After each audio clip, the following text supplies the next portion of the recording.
হ্যাঁ রে চাচা এনে কি হই ভাতিজা এনে বইছি আর নিজে নিজে একটু চিন্তা করতেছে যত দিন যাইতেছে তত জমানাটা খালি উল্টা দিতেছে এই সাধারণ একটা তোর একটা কথা কই সাধারণ একটা কথা এই দোকানটা এটা একটা সার দোকান এই সার দোকানটা লই একটা কথা কই তোরে যেমন তো আগের জামানাতে আমরা 4-5 জন বন্ধু বান্ধব একলগে সার দোকানে বই আড্ডা সাড্ডা মারতাম তো আড্ডা সাড্ডা মারলে আমরা সবাই মিলে চাটা খাইলে মনে কর সার বিল তো সবার বড় সময় থাকতো না হ্যাঁ হ্যাঁ থাকতো না যে তখন আমরা বেটার সার বিলটা আমরা কেমনে দিতাম কেমনি জানি চাচা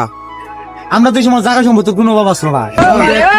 এক ভাই একটু জায়গা লাগে এক ভাই আরেকবার খুন করে মারেলা বাপেরা মারেলা চাচারে বানালা ও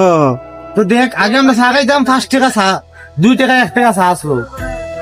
আর এই চা কি করতাম আমরা চা খাই দেখতাম 20 টাকা 15 টাকা 25 টাকা আছে তো চার দোকানদারে কইতাম ধর আমার এই একখানে জায়গা আছে জায়গাটা তুই নিয়ে যা আই সর্বনাশ আজ সর্বনাশ তুই এই জায়গাটা কি করতাম তোর এমনি দিয়ে দিতাম আর ওখান থেকে একটু জায়গা লেগে এক ভাই আরেকবার চোখ টুক ভাঙে সিরা লাগাই তারা হুম এটা কেন না হ্যাঁ এটা চিন্তা করি বইয়া কি যত জামানা আইতাছে তুই খালি জামানাটা কঠিন হচ্ছে